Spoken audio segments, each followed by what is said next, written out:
AAA is in trouble. Now, this is a video a lot of people want me to watch. And okay, let's see why is it in trouble. Thank God. Fuck them. That's Welcome back, everyone. Holy Today's shit. video is a true I'll get up bombshell with that for the bot. games industry. This is one of those things that can have true impact. So let me explain. What just happened is the European Union just rewrote the rules on premium currency in games. Of course, that's the home of Ubisoft, of CD Projekt. Sorry, it's a little bit too quiet. ICE, of Remedy, and so many other companies. And make no mistake, the new rules that they have just laid out could change gaming utterly. Actually change the games that you play. So you know those bundles where you've got to buy more currency than the item that you want costs? Or perhaps the idea of limited... Oh, bro, yep, there it is. Fiery Lionheart. Which game is this again? Oh I'm my trying God. to remember. Oh, is this Star Rail? Rail? Yeah. Yeah. Idea of limited time events, of no refunds and digital purchases. These are all being fought against by legislators. And when the EU takes action, it's a large enough block that it can reverberate around the world. It will, because Europe is a very big audience. And so, like, if Europe makes laws for something, it will change the way that games are designed. And I think if other countries follow suit, that will again change the way that games are designed. Because games need to hit those mainstream Western markets because that's where the most money is. And as evidence, how's that USB-C charger on the phone country of Europe working out? There's a lot to talk about. Strap in. I know America does it. Like US, as soon as US does it, like if the United States come up with a law system or something for the games, to not have this kind of monetization, I think it would be way better for them. Pretty. You know, we will have a way better game. EU legislation to thank for the standardized phone charger situation. And I make a lot of memes about Europe having like silly speech rules, but they really get it right with a lot of these consumer protection laws. Like, it's the same as anything, right? Is you're going to have positives and negatives. They really nail it with consumer protections. Yeah. The ability to play ROMs on their iPhone. But now we seem to have EU legislation to thank for premium currency being threatened. So here's what went on.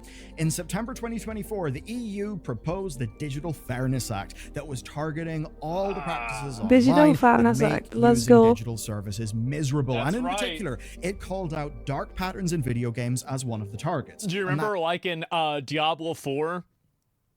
When the game came out and every single console would default your button to automatically redeem your battle pass, and there wasn't even a confirmation screen?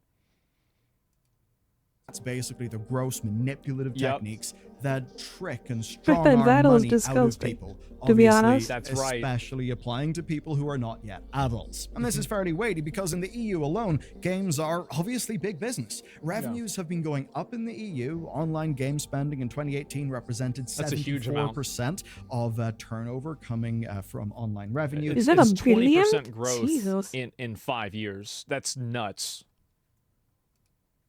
83% by 2022. That's all of those fun, dark patterns actually working and getting digital currency money out of people. Yeah, dark patterns obviously work. That's why they use them.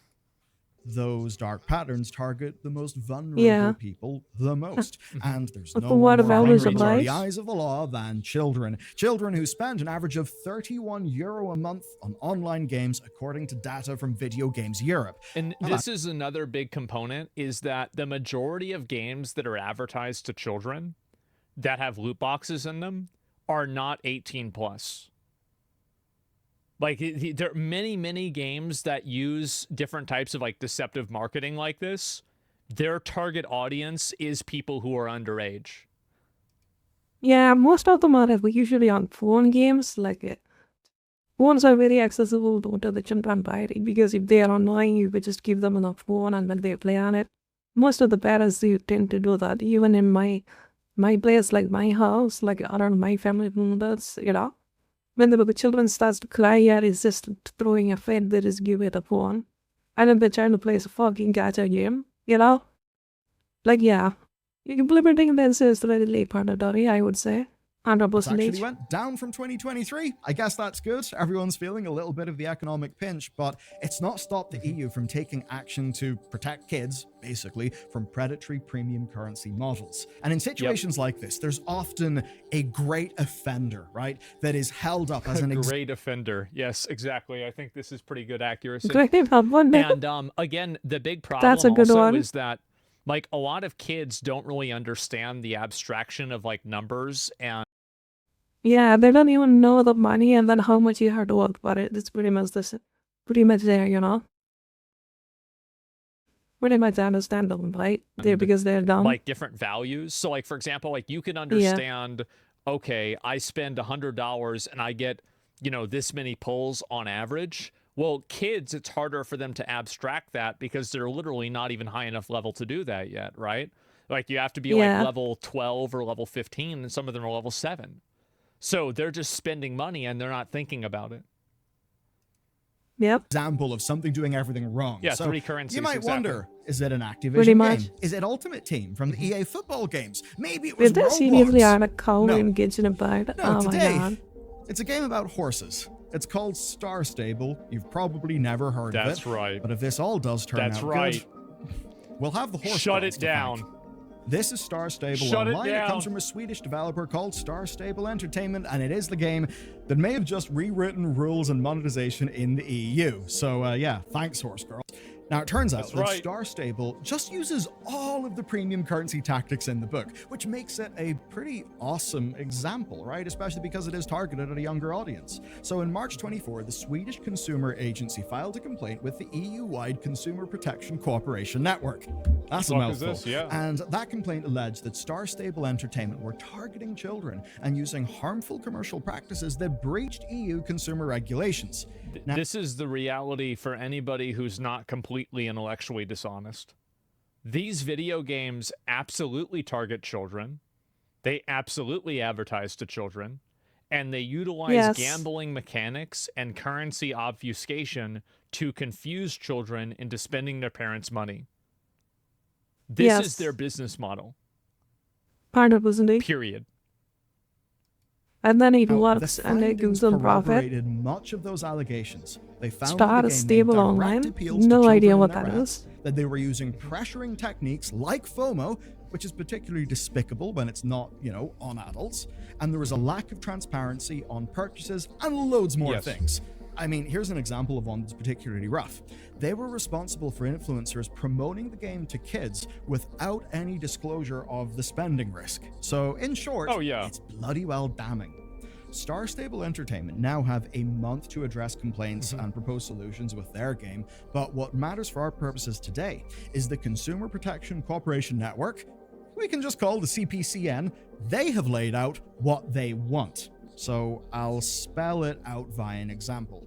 This is what should happen in the ideal world. Okay. You, dear gamer, want to buy yourself a new horse. You see that your new horse costs 300 star coins. The store tells you that's around £5, so it just lets you buy 300 coins exactly. You Yes. buy exactly what you need for the Ah. horse, rather than the current bundles that exist of I don't think this is what they should do.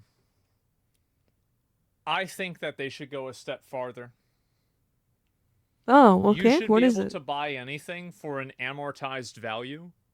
That is the direct value of the currency in the store.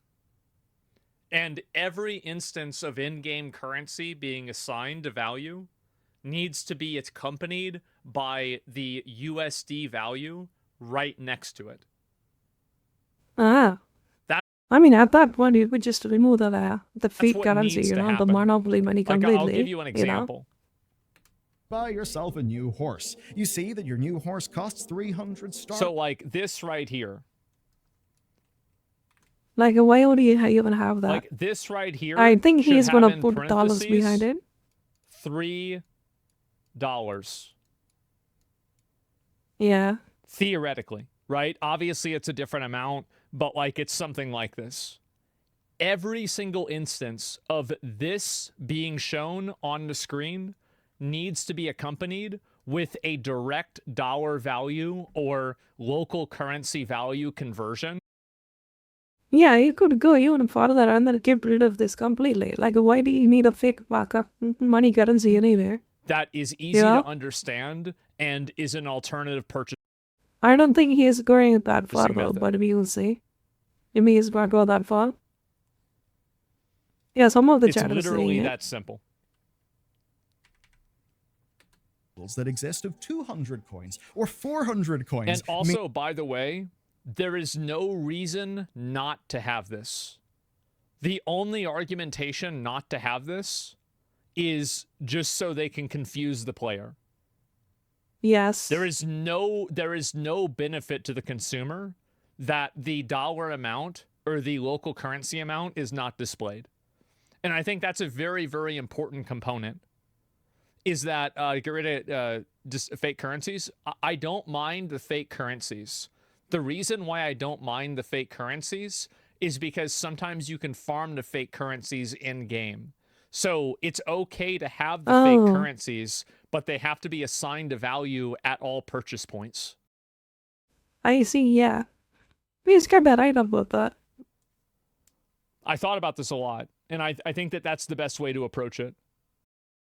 But you don't even have, like, you can have a separate store for the fake currency, you know? Like, you purchase them with something else or something? Like, I'm not sure. Like, for me, the best case scenario is just put $3 here. Like, you just get rid of the fake currency and then put completely the dollar price, because that way nobody even buys it. You know, they just see it, $10 for a skin? Fuck no. And then they would just stop buying the store. But that's why these currencies exist, because they see the dollar value. Anyone that has a brain or has a adult, like age higher than maybe 13, they will see the dollar amount and then see, oh my god, I can buy 10 fucking burgers out of that. I'm not gonna buy this shitty skin, and then they'll just not buy it. You know? That you all But that will be detrimental to the companies. That's why they come up with this bullshit currencies. This currency is designed in a way. It's not what. It's designed in a way to cheat the adults out of their money, right? So how do you think as children is going to stand a chance against always them? have to buy with some wastage, Yeah. which just ends up giving the company more money. So in short, no obfuscation bullshit, no weird tactics. Yes. And worst of all for these companies, this will have them bloody well shaking. You'd have to have a refund policy, both for the coins and the horse. And none of this would be pitched as a limited time event where you have got to get the thing right now. So that's an example. Nice. I think that companies should have to refund you for anything that you buy, but they should also be able to ban your account if you refund. I think that's what's fair for both parties. Of how these policies should because be like applied. if you could do that and you could just refund infinitely, what people would do is why? Let me explain. So what people would do is they would buy a like $100 pack, and then they would do gotcha pulls with it, and then if they don't get the item, they are going to refund the pack and then lose those items and then do the entire transaction over again. I think this is a very annoying process. It's just it'll just be gamed, keep opening cases, exactly. And so I have no problem with them. I have no problem with them doing this, but I think it's fair for them to ban your account. I do. Maybe I'm crazy for saying that, but I think it's totally fair for them to ban. I mean, it's still okay. That kind of works in one purchase, but what about with other purchases they made? You know, this went to so much money. Like, let's say one person made like $1,000 investment, and then they refunded $100. So their whole $1,000 is gonna go bye. Like, come on. Account. If you're buying things, that doesn't sound fair, you know? And then refunding them constantly. Because they, again, them as a business have the. But yeah, I think that is like the worst case scenario. If they spend like $10,000, then you can just refund all of them. Like in a span of like 1 week or something, they spend like $10,000. And then if the company has to refund them, they can refund it on the ban right code. To refuse. Yeah. That way I think it works. But just for $10, you lose your account, like get the book out of you. Service to people that are taking advantage of it. Seems fair. Yeah, sure. and each is indeed a massive That's boon what for I think. consumers. But that would not matter if this amounted to nothing. You could look at all this and think, right, so some Swedish horse game has got a slap on the wrist. No, it's more than that.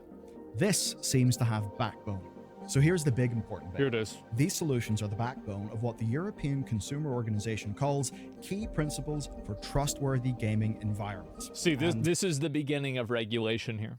This is something that's long overdue.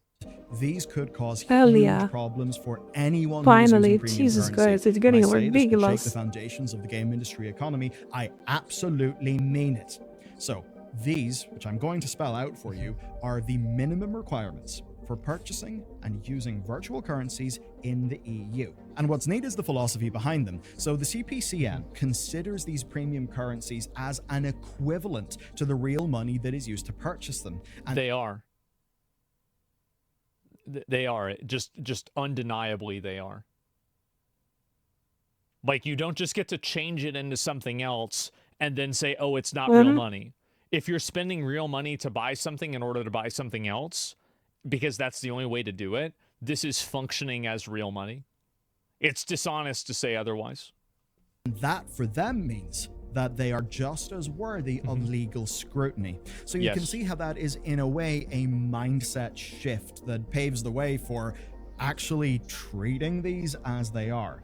So just think about it seems like they even know what the Bitcoin is. the Who the last hell game is that you that? played that had a premium currency in it. Whatever that game is, I want you to What the fuck is that? I have keep no it idea in who mind. that character And is. with that in your mind, I'm now going to go through Like that the Lonnie various TV different guy? practices that No this idea. targets. So, price for Now I wanna see premium them. currency packs that are a little more than the available product. So you've got to buy extra coins, extra gems, whatever it may be. Obfuscation of how much currency is worth by always I don't think that you need a rule for this. I think that you just need to have the option for the individual to purchase the amount of currency that they need exactly, or purchase the item exactly for the converted value of that currency. I think that's all you need to do. Because, like, having it to where, like, you have different price points for things, I feel like this would Not get that very midnight is confusing, complete especially shit. with, like, Oh, big look, stores fuck. with a bunch of different items. I don't feel like that You at should all. just I allow thought it people was. to purchase the items directly for what the currency conversion rate would be. It's so simple. pairing currency Yeah, with it's other so items simple. or multiple currency options. Yeah, I kind As of an do. example, I think World of Warcraft may actually fall for that They all do because this. it includes Trader's Tender Yeah. in one of the new mount bundles. Another one, a complete lack of a refund option for making currency purchases or even for in-game items. So there would have to be a refund policy. That's something none of us are used to in these games. Also, FOMO practices to encourage buying, those are going to be looked at, so some of those may no longer be allowed. And all of I don't think that FOMO is Man. something that games should be disallowed legally from doing. I think that's that's too much governmental oversight. I don't like FOMO in a lot of games, but I think that, like, there's very much. So whenever I look at, like, consumer laws, what I think for the content, yes, you can homo it, but I don't think for the money thing, I don't think you should be homoing it at all. Man, maybe I think they have an EU account for Genshin. I gotta check it out once this lab passed out. Now maybe Genshin is playable. Who knows? think about is, are both parties entering into something with a full understanding of what they're buying? What was I say? Yeah, he was talking And about. is the thing that they're buying, is it being misrepresented or misunderstood intentionally? And I think FOMO, having a limited time offer, this is something that's as old as time. And so if you abstract the idea of limited time offers or FOMO and FOMO is bad, I think that you paint with such a broad brush.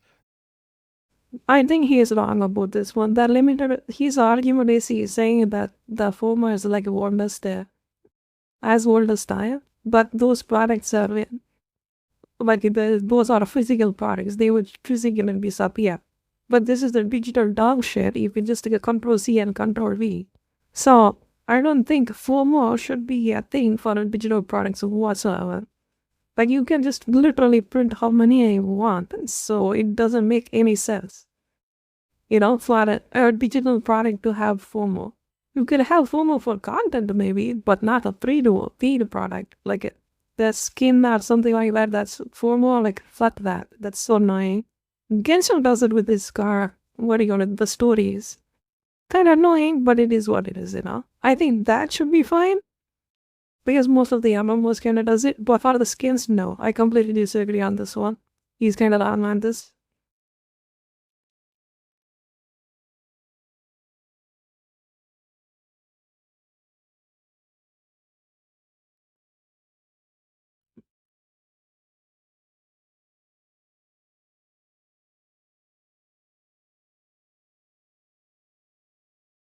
The painting effectively becomes irrelevant.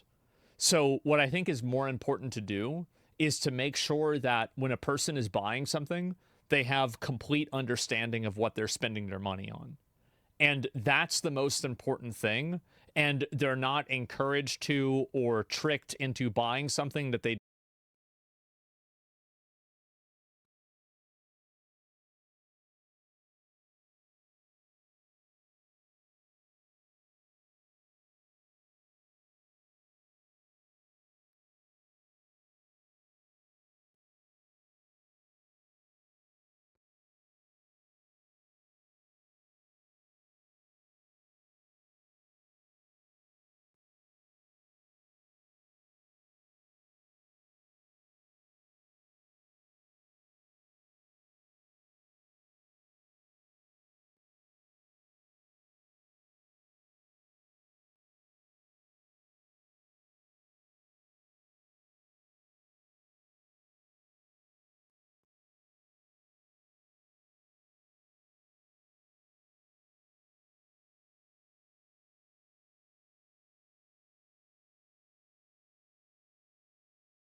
don't actually need. FOMO is abusing people with mental problems. No need to limit availability of virtual items. Fuck FOMO, ban that shit. Sure, you can say something like that, but you think about like, fuck FOMO, ban it. So would every banner for Genshin Impact have to be up all the time constantly? Would every promotional item have to be up all the time constantly? Well, at what point do you draw the line? I think that really... Yes, I think that is would be the ideal world would be like that, Every bug banner. You don't have to have a banner. That's actually he's kinda contradicting himself. The banner is the gacha system. So if they are gonna remove the gambling system, it should be like League of Legends skin list. So you can just have a list of characters that you can just pay real money to bet them. So he is kinda not the word. Not thinking there it is a enough. certain amount, like whenever you talk about consumer protections and everything, there is also a certain amount of consumer responsibility that has to exist. And so I think again, yeah, it's a slot mission. Like the Genshin Impact's banner is a slot mission. That shouldn't be existing in the first place. It goes back to what I said initially, where it's not about doing something that gamers don't like. It's about doing something that's fundamentally misleading. And it is like in his previous videos, he said that shouldn't be a system that you get a chance to get a character. Instead of that, you could just buy the character for the money. you know? So by his logic, I think if the gacha system in Genshin shouldn't even exist. It should be characters, what you on it faster, you can just pay money to get them. How much the character is going to cost, God only knows. Extra currencies exist for the explicit purpose of But it will just reduce their, what do you call it, profit by a massive margin. Because so many of the people spend so much money, trying to pull for the character, right? It's just a gambling obfuscating the amount of losers, money that you're spending you know? and getting you to spend more money in a way that is not consensual. FOMO is just them encouraging you to purchase something. That's a totally different dynamic. Because in one dynamic, the consumer and the consumer and the seller enter into an agreement with full understanding of this agreement. And with the extra currencies, they do not enter into that agreement with the same degree of understanding. Hopefully you guys can see what the difference there is. These practices are now something that the EU can hold against developers and publishers, even more so if the parental controls of Yeah, I think it works with the running that Sayaran products, but I don't think it works with the digital products, like a skin or a character from a video game. I don't think so. Like having FOMO like that, they can decide whenever they want to sell that character, you know? Like, but in real life, they have to manufacture it, they have to package it, and then there is so many components that they have to deal with. But in digital, like in video games, they can just immediately, like I said, Control-C, Control-V, and then they can just send the product by you. You know, the FOMO for that is completely bullshit. That game are not up to scratch.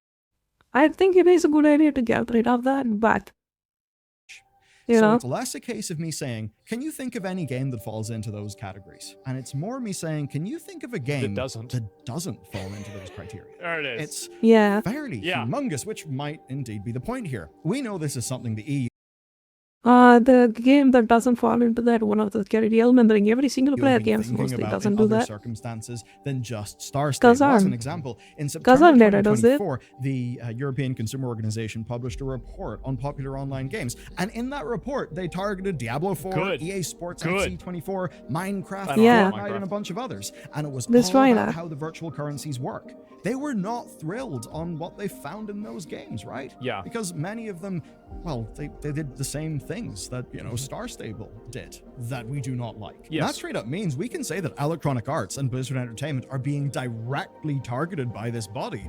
They are. These practices are universal. Really Absolutely. is something. So it's no wonder that the BEUC will be holding workshops to help European companies implement these new principles. Because it seems they may actually have to implement them. Everything that they previously thought was acceptable pretty much now isn't. And here's the shocking thing, that's not my commentary. That is what the industry response has been. So we know they are shaking in their boots. This is another thing. I think India should do something like this too. I kind of feel this way is like the mobile gaming, like this kind of gaming is very popular in India. I think if someone like let our prime minister know of this scrutiny, I think India could ban this kind of stuff as well. Like the most accessible part for us, like the most accessible technology in India is mobile phones, and most of the games like that has the worst monetization possible is on phones. So I think it should be. I don't think that you should be able to say that this is notified. A bonus. I would say. Because there's not like a bonus implies an anchoring point, and the anchoring point doesn't exist because the only price point that exists is inside of the context of this bonus.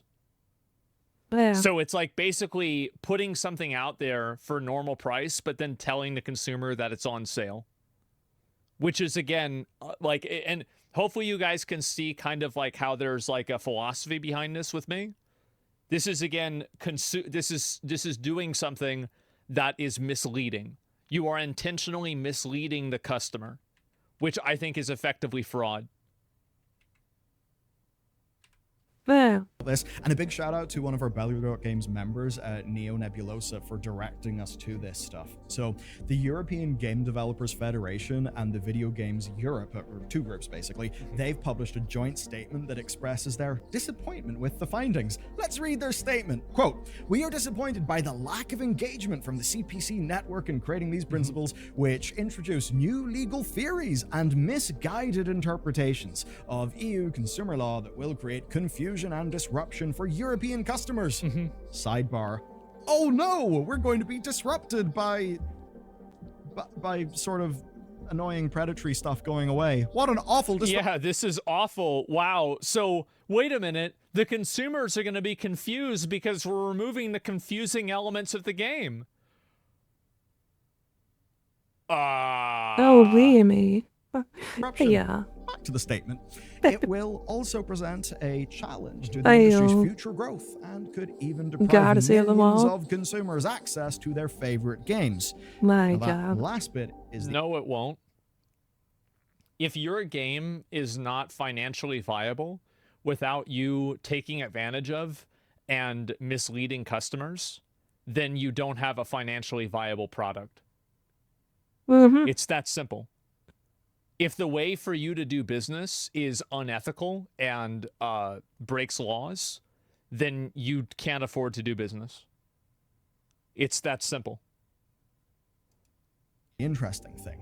So understandably, right? Yeah, bad game these flies. groups, representing the most powerful players in the industry, did quite like things the way that they were. Change is dangerous, especially to the bottom line, and especially change like this. But in a way, they're not inherently wrong. It is true that audiences do actually understand premium currencies by and large right now, and when implementing... I think that audiences understand premium currencies, but children don't.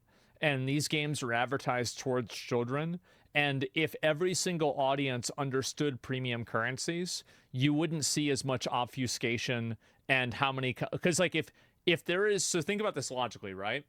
If audiences understood premium currencies to a degree that it was not an effective tool of obfuscation, the companies would no longer have any premium currencies because the extra effort in designing and programming values for them wouldn't be worth it because they wouldn't make any extra money. So by the fact that they're continuing to use premium currencies, that defines the reality that premium currencies are effective in getting people to cause and spend more money. It's an obvious lie. It's an obvious lie, and you can instantly think about this by using just the slightest amount of logic. currencies, these companies were following, their best legal guidance, and now that guidance has changed. I guess just like how so many phones had like a bespoke charging cable until the rules just changed in the middle of the game. So now they've got to get used to these new rules. And what'll sting is the impact on their bottom line. They're not wrong about the potential impacts of all of this. Now, big companies like Ubisoft can probably absorb the costs of any legal challenges or damage from rebuilding their premium currency systems. They'll probably spend a whole lot to try and figure out ways around these principles. As for smaller companies... There's always going to be a cat and mouse game, but that's the reason why regulations and like things like this have to be agile. May not be so easy. But where things will be dramatic is the group's final warning, because it's the most threatening one. It's the idea that players in the EU may just be locked out of video games. They'd say with... They're going to lock the European Union out of video games? Who the fuck believes that? Well, yeah, no shot. They can't do that. Are you kidding me? Absolutely not. Bye-bye summons? Well, what I'm saying is that these companies, like the European Union, is like, I bet in a lot of these cases, a massive chunk of the pie. They can't afford to just abandon that market. That totally changes all of their financials. And also, by the way, if abandoning that market is more advantageous than making equitable microtransaction systems, that is the strongest argument I can see for why those equitable microtransaction systems need to be added. If you can literally abandon the EU because now you have to play fair, maybe there's a big problem with the way that you were playing. Yeah. A game like Overwatch, right? They would simply choose to geo-restrict access to the game rather than change their monetization model or to just continue the game as normal and risk EU lawsuits. It could just be they look at the EU and think, you know what, we make enough from the States and other countries, we really don't need them. That being said, the EU population is kind of huge. Overall GDP is obviously... And also, the EU is one of the highest GDP areas in the world, with the highest amount of like disposable income. So like, for example, there are a lot of South American people that spend a lot of time playing these like free-to-play games, but they don't spend a lot of money because, you know, unfortunately, a lot of the countries they live in just don't have that much money in them. But Europe, China, and America, and Korea, and a handful of other ones, that's where the money is. That's where you really get the players that are spending $100 a month, right? So like, you can't just trade, like, you can't go from like 400 million Europeans to 400 million South Americans and maintain the same profit margins. Saudi Arabia, it's not exactly. gonna work. Like, I wonder. Okay, so let's think about Dubai, and let's think about Zimbabwe. I wonder who is going to have more GDP per capita that's going to be able to spend on these games. Ah, geez, dude. Ah, man. Ooh, what could it be? And so think about that with everything. It's common fucking sense.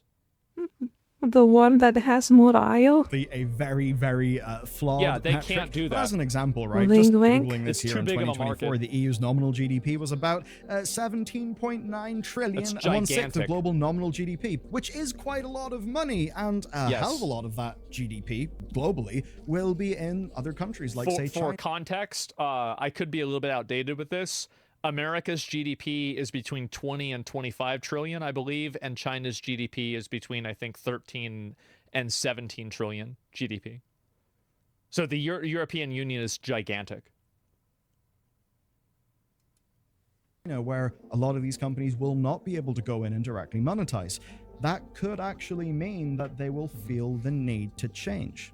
And in a way, there are two wolves inside me who are fighting, right? We're close to I 30, suppose yeah. one of them US is is really the big. pragmatic wolf. The other one is the almost like the last vestiges of some sort of libertarian idealism that says, let the market decide. If the gamers... I have no problem with letting the market decide, but the whole issue with a free market is that a free market implies that everybody is entering into it with equal consent and equal knowledge and equal understanding.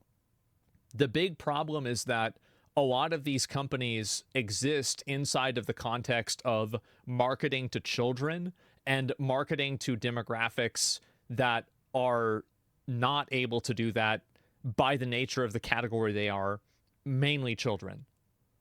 So like, I think that the free market idea, the like whole libertarian concept of that immediately falls apart. Because like, again, and the reason why is that, like, I used to be a libertarian. I wouldn't really say that I am now, but there's a lot of values that they have that I also agree with. But there's like the entire idea of like the consent and the non-aggression principle. This is something that is primary and this is the highest regard and the most important thing. So if you're violating or not respecting consent, that is something that overrules any sort of free market ideology. The bad practices, the gamers shall not partake in them, and the market will solve the problem. And I wish that was true. Libertarian is code word for homosexual? Is that true, guys? Wait, what? But I feel there's almost a faux idealism in so That is so much random. of that. Because these psychological hooks, these psychological triggers, they do actually work. We're in a world where I have no idea. Why is he running into the Buster's arm? Sound enough. Who is that guy? Philosophical arguments very much. This is just, it's just stupid. Like the entire idea that these tricks don't work is the same thing as like, oh, marketing doesn't work. Listen, guys, I've run marketing campaigns. I've seen the back end and I've been on the front end. Marketing campaigns work extremely well.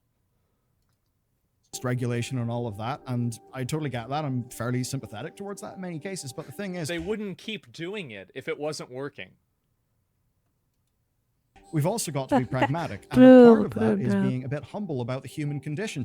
And the fact of the matter is, these practices are not popular. People do not No, like them. no, nobody Yet, likes this. People's behavior does That's continue. another very good point. Nobody likes this. And these obviously are bad. And as people who enjoy video games, we see that as these types of practices derive more and more revenue, they then become what the companies focus on. And that is worse for the actual video games. It is. It definitely lowers the quality of the product. While I think that a company has the autonomy to decide to make a worse quality product, it's undeniable that stores become a metaphor of the tail wagging the dog, where whenever the store is put into the game, it becomes the primary decision-making factor of how the game is designed after that, because everything is built around making sure that people go back to the store.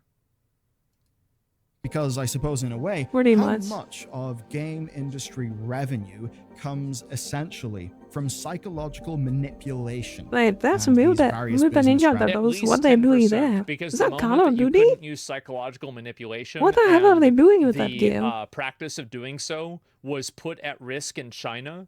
Tencent lost 10% of its value overnight, and they had to resend it because it was so cataclysmic for the electronics industry.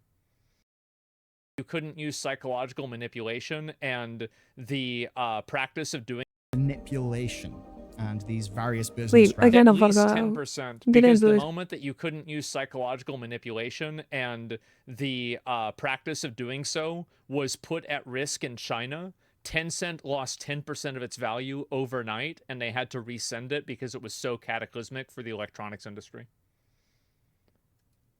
I don't understand that. And I think it's more than that. In a way that's not like really Tencent's a tied huge to company. the experience of a game that you purchase. I'd say We've just seen the share 40%. of that increase and increase and increase, and it's no wonder that as that is increased, the rest of us have become less and less satisfied with games. So in a way, if this does hurt the revenue of a bunch of companies and unfortunately leads to a bunch of job losses because these types of practices... If your job exists inside of the context of taking advantage of people and manipulating them out of their money in a way that they didn't consent to, you don't deserve to have a job. are no longer viable. Yeah. Too bad. You're right about that. That's in great beauty. You will not that Let the one. companies fail, let those jobs go down. How we run things should be a dialogue between the private and public sectors. And in a case like this, I think it's an example of the public sector, right? The people essentially saying, we actually do not like this practice. We don't want this to be the rules of the game. Yeah. We want the rules of the game to change, to be more robust. And Also, like, we really need to get ahead of the curve on this with automobiles. Because as everything becomes computer in automobiles, you're seeing certain subscription services that are withheld from cars. And I find this to be like an incredibly dangerous precedent to set. And I'm very, very concerned about this. yeah, BMW heated the market seats. will, once it adapts to that, find a solution. And if the new rule set is a better rule set, then that should be a net good. But of course, none of this will matter if there's no enforcement. That's right. Enforcement, because one country making a digital consumer policy often will find difficulty in enforcing it because you're just one little guy, Mr. Belgium, right? That's why even though Belgium has banned Belgium and the Netherlands both have rules against this. Loot boxes, so many games simply just ignore that and still operate in the country. Like in World of Warcraft, in the new raid, one of the bosses is basically a slot machine boss. We always have the joke that for the person in our team that's in Belgium, that boss just can't drop any loot. I don't know, there's an EU firewall or a Belgian firewall. Yeah. That's a joke, but you get the point. As much as... Except it's not a joke when you're talking about Balatro because it gets rated 18+. Meanwhile, you have FIFA that's advertised to 3-year-olds and it has gacha and gambling in it. But because Balatro uses cards and not actual gambling, but because they call it a different name, somehow it's okay. Many people have kind of went, Belgium, you, take him down. It hasn't really mattered because it's just Belgium, just one little guy. It's a bit different here, though. And that's That's because why the European Union is so strong, is because of collective bargaining. I would assume that that's probably one of the big reasons why the European Union exists, is for the best interests of all those countries to be able to collectively bargain for things that are in their best interest. Of course. Yeah, is, seems like you know, it. 26 I mean, Big really, the thing. same as United States. and also Belgium. In 2023, it was worth 25.7 billion euro in game revenues. That's a lot of revenues. Whoa! And we know that their legislators are willing to take on the likes of Apple Money, and Google money, when, give me their money. rulings are being defied. They have done that. But more than that, the companies inside the EU are, you know, part of a big global network, and that does mean that whenever USB-C cables become standardized in the EU, they then become standardized everywhere because of manufacturing limitations. I'm sure Apple would have loved That's right. to have continued just selling people lightning adapters in the States, but ultimately they seem to have saw the way the wind was blowing and made the big change to USB-C. No one wanted to have, of course, a whole factory just making EU-only phones. And again, thinking about the impact that would have had on the, you know, the whole ecosystem of manufacturing partners, blah, blah, blah. Well, so, whenever you have a manufacturing line for anything, you have a combination of fixed costs versus variable cost. And a factory that's only producing something that you can only sell to a small amount of people, that fixed cost will create a situation where you won't be able to make that money back at a ratio that exceeds the amortization and the devaluation of the products used to manufacture the products. So, like, for example, like the machines, the stamps, the printers, the assembly line, all of that. So if you create a small enough target audience, you effectively destroy the economics of certain types of products. No. And by the way, guys, everybody understands this. I know you might not understand it in an economic concept, but I guarantee you've played video games. Like we played Schedule 1. Schedule 1 operates under the same premise as well. This is a very easy to understand premise. you can Even see though how it with might seem hardware, complex. it does kind of make sense. We can see those software not. examples where it's not really the same thing. It's not like you can just go and get an emulator for your iPhone in America, but you can in the EU. So the question then is, will developers want to risk losing a large slice of that EU-derived money? Or will they simply have to ship a cut-down and less exploitative version of their in-game monetization to European countries? If so, it puts them in a fun little dilemma where the American gamer may get a transparently worse deal than, say, the European gamer. No, because as soon as American audiences see that Europe does this, America will also, like, players in America and consumers in America will ask for the same thing.